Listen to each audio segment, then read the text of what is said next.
আসসালামু আলাইকুম।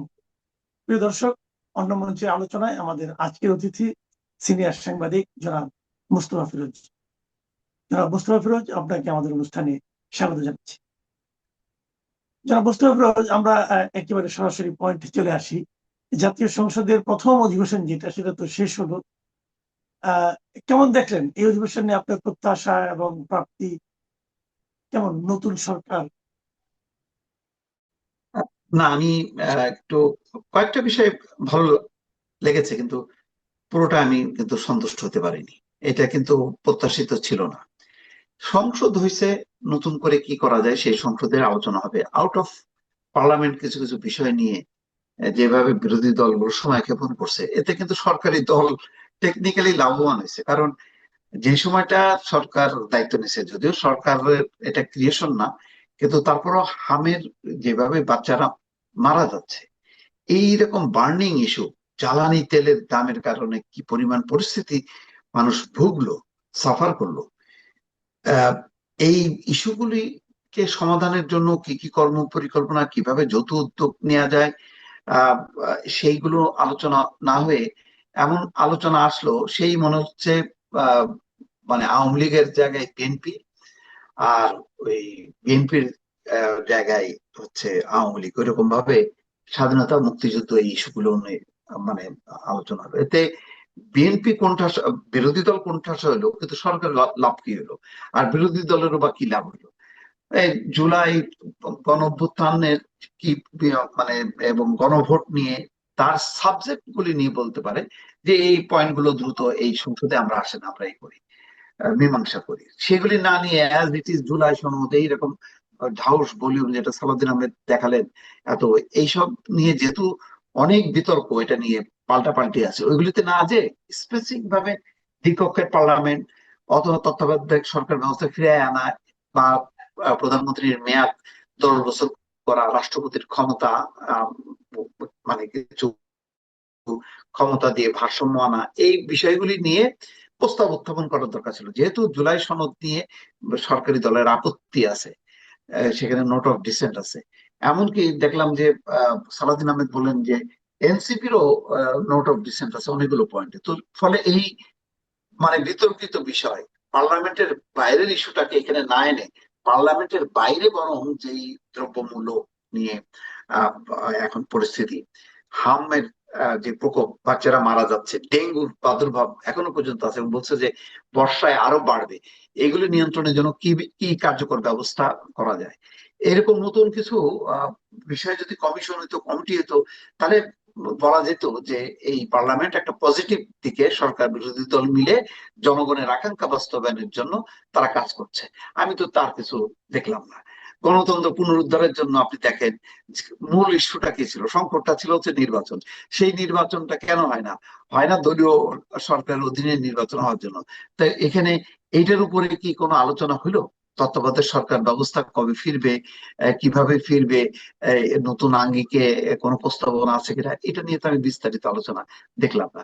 হতাশ হলাম। দেখেন, 18 সালে মাত্র 6 জন ছিল এমপি বিএনপির, সেই বিতর্কিত সংসদেও রুমিন ফারানা যেভাবে জমজমাট করে তুললো, হারুন রশিদ যেভাবে জমজমাট করে তুললো, এবার আমি কিন্তু না এনসিপির তরুণ সদস্যরা সেভাবে জমজমাট করতে পারলো, বা জামাতের কোনো সদস্য জমজমাট করতে পারলো।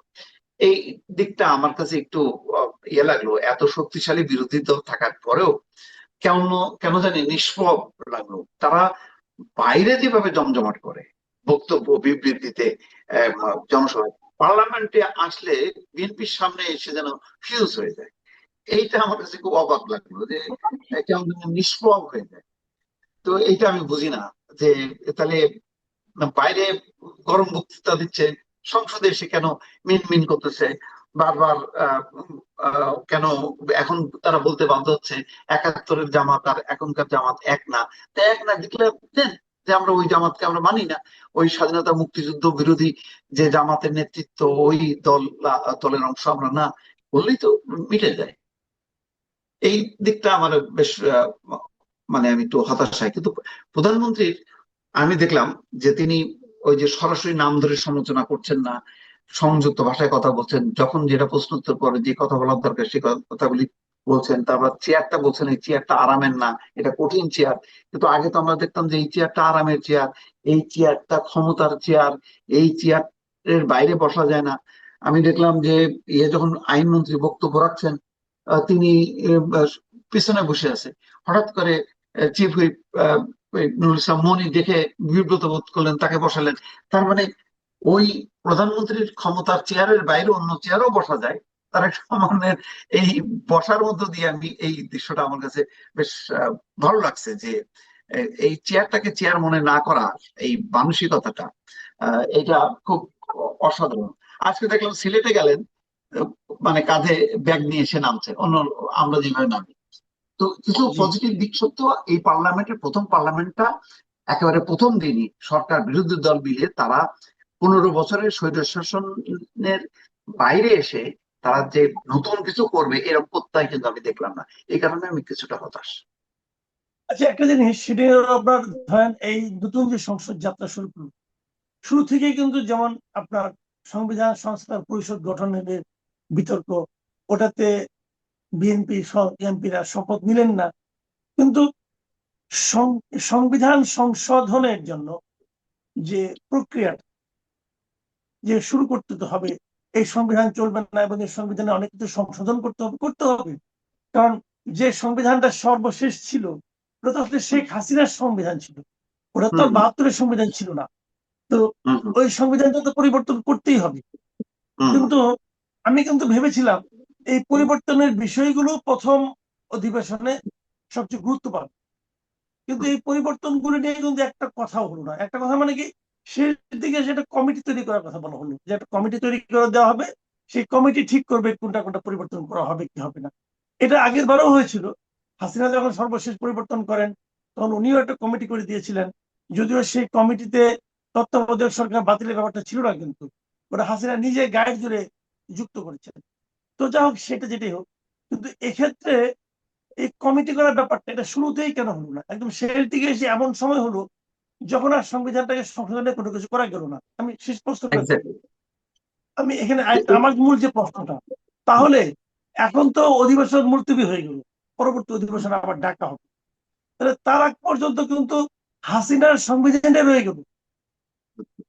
কারণ আমরা প্রায় দেখি সারাদিন সাহেব বলেন সংবিধান এটা নিয়ে করা যাবে না, সংবিধান ওটা নিয়ে করা যাবে না। তাহলে এখন হাসিনার যে সংবিধানটা ছিল সেটাই কিন্তু এখন আমার দেশে রয়ে গেছে। তো এই সংবিধানও তো মানা হচ্ছে না। এই সংবিধানে তো স্পষ্ট করে উল্লেখ করা হয়েছে যে বঙ্গবন্ধু শেখ মুজিবুর রহমান স্বাধীনতার ঘোষক, হম, হম, হম। একদম স্পষ্ট করে আছে। ওখানে জিয়া রহমানের নামই নেই, কিন্তু প্রত্যেকটা মন্ত্রী, ক্যাবিনেট, এমনকি প্রেসিডেন্ট, তারা সবাই বলতেছেন স্বাধীনতার ঘোষক হলো ইয়ে জিয়া রহমান। তাহলে এটা কেমন হলো? এটা খুব বিস্ময়কর। আমি আমি বললাম তো যে এইটা তাও সরকারি দল প্রস্তাব আনলো, 15 জন, 15 সদস্যের একটা, নাকি 10 সদস্যের হবে। তার মধ্যে আহ, মানে 5 জন হচ্ছে থাকবে বিরোধী দলের, 7 জন সরকারি দলের, বাকি কারা হবে আমি জানি না। তো সেটাও আপনার নামটা দিতে পারলো না। বিরোধী দল বললো আমরা এটা পরে জানাবো। মানেটা কি? তার মানে না সরকারি দল সিরিয়াস না বিরোধী দল সিরিয়াস। তাহলে আহ, মানে হইলোটা কি? হইলো কি আমি এটাও বুঝলাম না। যে কাজটা 8 মাস ধরে সংবিধান সংশোধনের জন্য একেবারে সংবিধান ছুঁড়ে ফেলায় দেয়, একেবারে এটা একদম বাতিল করে দেয়, ডাস্টবিনে ফেলায় দেয়, এত আওয়াজ, কিন্তু সংসদে এসে এই আওয়াজটা নাই কেন? সংসদে এসে শেষ বেলায় যাও করা হলো, তাও একটা কমিটি পর্যন্ত করালো না, বললো না পরে বলবো বলে ঝুলাই দিল।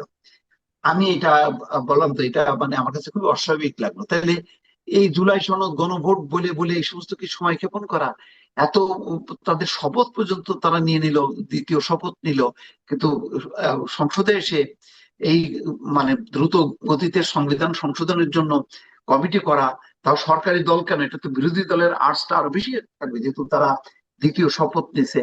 তারা কি সংবিধান কি সংস্কার পরিষদের সদস্য হয়ে গেছে অটোমেটিক।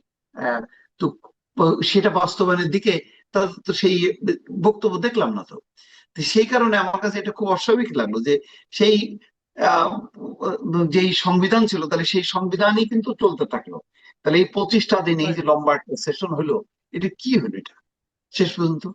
তারপর দেখেন রাষ্ট্রপতির ভাষণ বলতেছে তারা গ্রেপ্তার করতে, তাকে এ করতে, অথচ মানে কত স্ববিরোধিতা।